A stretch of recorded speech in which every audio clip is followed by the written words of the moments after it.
अस्सलाम वालेकुम मेरे परदेसी भाइयों, कैसे हो दोस्तों? ठीक हो गए अल्लाह के करम से। तो आज की इस वीडियो में एक अपडेट मैं कुवैत की देने वाला हूँ। देखिए, गल्फ की किसी भी कंट्री में काम करने वाले जो गैर मुल्की होते हैं, उनमें से बहुत सारे लोग ऐसे होते हैं जो अपने कफिल से, अपनी कंपनी से भागे हुए होते हैं। तो सऊदी अरब के अंदर जो अपने कफिल से भागे हुए होते हैं, उनके ऊपर हुरूफ का केस लग जाता है, यानी अब्सेंट फ्रॉम वर्क। जो पकड़े जाने पर उनको सीधा डिपोर्ट कर दिया जाता है मुल्क से, और वो फिर पूरी जिंदगी सऊदी अरब काम करने के वीजे पे नहीं आ सकते हैं। तो देखिए, सऊदी अरब का जो कानून है वो थोड़ा सा अलग हटकर है। इस तरीके का आदमी पकड़ा जाता है तो उसको हुकूमत की तरफ से सीधा डिपोर्ट कर दिया जाता है, यानी उसमें जो आदमी पकड़ा जाता है उसमें उसका कोई भी खर्चा नहीं होता है। हुकूमत उसको पकड़ती है और कुछ दिन उसको जेल में रखा जाता है, फिर उसको उसके मुल्क में वापस भेज दिया जाता है। तो इसी तरीके से कुवैत के अंदर भी बहुत तेजी से तफ्तीश चल रही है। देखिए, कुवैत के अंदर इस तरीके से काम करने वाले जो लोग अपने कफिल से भागे हुए हैं, उनको बहुत तेजी से पकड़ा जा रहा है, और इसमें इनको पकड़ने के बाद से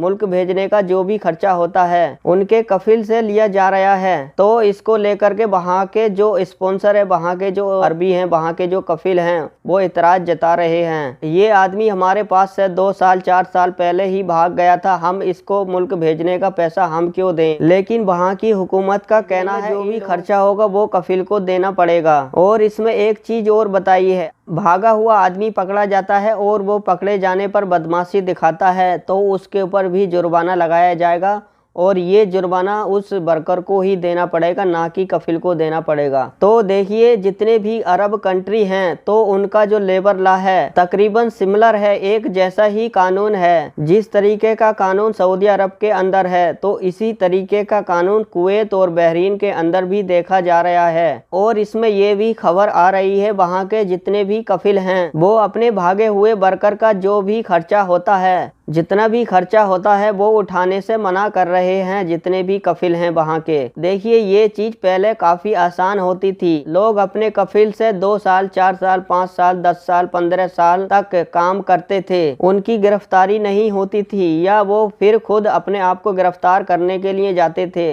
तो उनको वहां से भगा दिया जाता था। तो इस तरीके के जितने भी लोग अपने कफिल से भागे हुए हैं, पकड़े जाने पर उनको सीधा डिपोर्ट कर दिया जाएगा। फिर आप कभी सऊदी अरब नहीं आ सकते हैं, या फिर वो लोग उम्रा और हज वीजे पे आ सकते हैं, यानी कि विजिट वीजे पे भी वो लोग नहीं आ सकते हैं। और बहुत से लोग ऐसे होते हैं वो अपने मुल्क से ही प्लान बनाकर आते हैं, वहां जाकर भाग जाएंगे, अपने कफिल के पास काम नहीं करेंगे, दूसरे कफिल के पास जाकर के काम कर लेंगे। तो ये चीज अब बहुत कठिन हो गई है, दूसरी जगह पर काम नहीं कर सकते हैं एक जगह से भाग कर गए। अब ऐसे लोगों को काम मिलना भी मुश्किल हो जाएगा, क्योंकि इस तरीके के लोगों को कोई कंपनी में या कफिल अपने पास काम देता है तो उसके ऊपर भी लाखों में जुर्माना लगाया जाएगा। देखिए, अभी ऐसा होता था कि आप एक जगह से भाग करके दूसरी जगह में काम कर लेते थे, लेकिन अब हुकूमत की तरफ से बता दिया गया, अगर कोई कफिल के पास से दूसरे कफिल के पास काम करता है भाग करके और उसका नकल कफाला नहीं होता है तो उसके ऊपर भी जुर्माना लगाया जाएगा, जिस कफिल के पास में वो भाग करके काम कर रहा है। तो इस तरीके से जो भी भाग करके काम करते थे, अब वो लोग भी वहां से मना कर देते हैं, देखिए आप दूसरी जगह पर काम देख लीजिए,